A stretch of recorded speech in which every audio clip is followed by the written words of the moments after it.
What's up, losers? Today I'm back with another r/fatlogic adventure. Reading through a couple of intriguing posts, sharing my thoughts on them, and cracking a few jokes. This is episode 111 in the Fatlogic series. And I'm ready to have my world rocked by some genius fat acceptance takes. So without further delay, let's get into it. Obesity science is a fake pseudoscience, funded by the diet industry, and the reason it is widely accepted is because it reinforces people's existing fat phobia, with a never-ending churn of garbage headlines. These people have spent 100 years getting the same results. That body size is not something people can decide to alter over time. They will not accept those results. Obesity science is just fatphobic vibes and pseudoscience, y'all. Fatphobic vibes. Ha, that checks out. I'm sure that doctors really are just ignoring all of the real evidence in favor of following the vibes. Seems legit, right? No, but seriously, this post is alarmingly conspiratorial. Like, they genuinely think that all of the science around obesity worldwide is completely manufactured at the behest of the evil diet industry, for the sole purpose of increasing their profits. And that 100 years of consistent results, showing that weight loss is impossible, have just been brushed under the rug, to allow this corrupt system to persist, at the expense of innocent fat people, who really don't have any health problems whatsoever, and just need to be left alone. It's bonkers. I wouldn't go so far as to call Haze or fat acceptance a cult. But when you see posts like this, it's hard to deny that there's a rather cult-like aspect to it. Not only do people like this poster believe things that are utterly ludicrous, but their minds have become poisoned against all outside thinking, to the point where they dismiss any and all evidence that contradicts the preconceived ideas, even if this forces them to twist themselves in knots, conjuring up wacky theories of a global diet conspiracy that would make Alex Jones blush. Even on top of the whole conspiratorial dimension, though, how bizarre is it that anyone can actually believe that people cannot willingly alter their weight over time? Like, do these people just have no friends, or something? I'm dead serious. To not know anyone who has successfully dieted, or put on muscle at the gym, or just deliberately beefed up a bit, so they wouldn't be so skinny, really says a lot about how narrow this poster's social circle must be. I mean, I don't have many friends myself, but I've known people who fit into all of those categories. And that's not even including my own experiences of having intentionally gained and lost weight at various points in my life. To be so disconnected from the basic realities of how weight gain and weight loss happen, I can only assume that people like this poster just hang around with other fat people who hold the same wacky beliefs they do, and constantly reassure them that no, they're not crazy, it's the rest of the world that's crazy. Because otherwise, I really don't see how anyone would be able to sustain such beliefs. Then again, who knows, maybe these are just my fatphobic vibes coming to the fore, haha. Anyway, moving on. When people on public weight loss journeys start inevitably gaining the weight back, not people in these comments calling you a Karen because you stated facts. There's literally science behind this. They're so mad. Like, you say don't be fatphobic, but then you critique diet culture. Hypocrite. Like, they are so ridiculous and thin. Lol lol lol. Of course, they're thin. They're the only ones oblivious to what they're really defending. Crazy. I lost 120 pounds a year ago and haven't gained any back. It's almost like I've chosen to not start eating in a calorie surplus again, so I don't gain. It's almost like you're the exception, and not the rule. Most people end up back at their set point weight, regardless of eating habits, within a couple years. Don't listen to the people who failed to do what you accomplished. Great job. It took me like 5 years to gain it back. So. I failed, so everyone else will too. Many people sustain weight loss for life. Sorry you gave up on yourself. It's not failure, it's just biology. Give it time, LMAO. You'll find all that weight you lost. LMAO, what a disgusting, miserable thing to say. Oh boy, call me toxic if you like, but I love me a little good old-fashioned drama.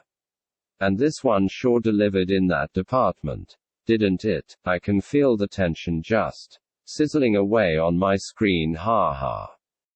As far as the actual substance of what people are saying goes, I have a few thoughts to share.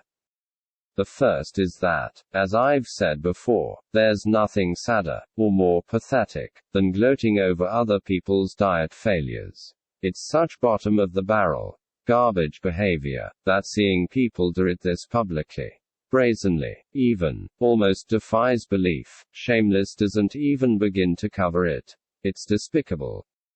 Not only are you actively rooting against someone who has done you no harm, and delighting in their misery and disappointment, but you're also getting off on someone's long-term health prospects, suffering a serious blow. And for what? So that you can feel better about your own inaction. So that you don't have to see others succeed where you failed. So that you have more ammunition for your delusional fat acceptance propaganda. Whichever way you slice it, it reflects pretty terribly on you. My second takeaway from the post is how utterly lame and flimsy the rationalizations are, coming from the fat acceptance clowns in the comments. Like, what have they even got? There's literally science, and it's not failure, it's just biology, and of course, it happened to me, so of course it's going to happen to everyone else.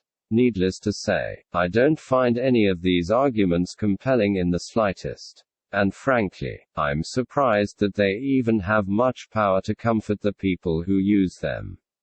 Like, maybe I'm being overly harsh here, but going to such lengths to explain away my own shortcomings would make me feel like more of a failure than any weight gain ever could. Because the way I see it, failing a diet, or putting weight back on after early success, does not make you a loser. And it doesn't make you a failure. Not because it was inevitable. It wasn't. But because the battle isn't over. There's nothing stopping you from picking yourself up, dusting yourself off, and trying again, and having the courage and determination to do just that, would be a true show of character on your part. Whining, making excuses, and discouraging your peers, on the other hand, what can I say? That's some real loser shit right there. And it's not going to get you anywhere in the long run. So if I were you, I would put that kind of negativity behind me lickety-split. Because it's only making you look like a jealous fool. My last note from the post is more of a minor thing, but I thought it was hilarious how one of the commenters said that they managed to keep weight off by not reverting to a calorie surplus. And the original poster replied with, "You're the exception, and not the rule," because I was reading along like, well yeah, they're the exception, because they actually maintained the dietary changes after losing the weight. That's kinda the whole point they were making, haha. Like when fat activists point out that lots of people put weight back on. I never dispute this, because, though we may disagree over the exact percentage, I am fully aware that lots of people who lose weight end up putting it back on. What I take issue with is the idea that this weight gain is inevitable. Because it's not. It's caused by people reverting to their earlier eating habits. And it's completely avoidable.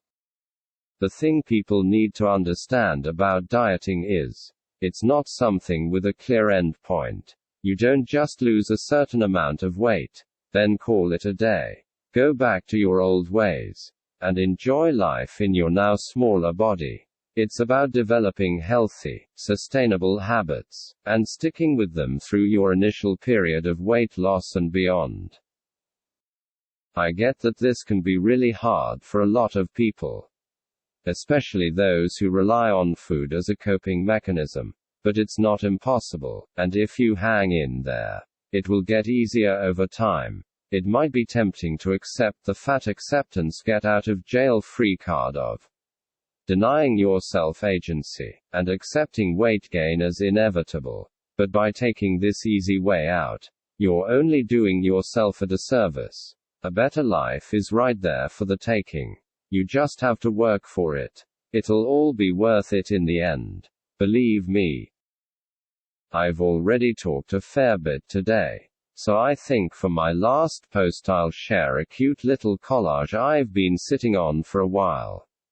For those just listening along, it says, healthy, intentional weight loss, in the middle, and it has pictures of the Loch Ness Monster, a unicorn, a mermaid, a fairy, a leprechaun, Santa Claus, what appears to be Bigfoot, and a lawn gnome with sunglasses. For some reason, make of that what you will. I'm not going to bother responding to the implied claim that healthy intentional weight loss is a fantasy, because it's obviously just wrong, and because the post doesn't provide a real argument for me to sink my teeth into. I will raise one objection to the post, however, and that is, that my man Santa doesn't belong in such questionable company. I'll have you know that he's as real as a heart attack. I know because I sat on his knee when I was a little kid. I have photographic proof and everything. He's legit. So yeah, put some respect on his damn name. That is all. Ha ha, but anyway, that's all I've got for you today. I hope you enjoyed the posts, and that you got something out of my commentary. What do you think? Is obesity science really just fatphobic vibes? Does deriving pleasure from other people's diet failures make you a Karen? Is Santa Claus real? Let me know in the comments. As always, don't forget to like and subscribe, or I'll tell the international diet mafia that you know too much.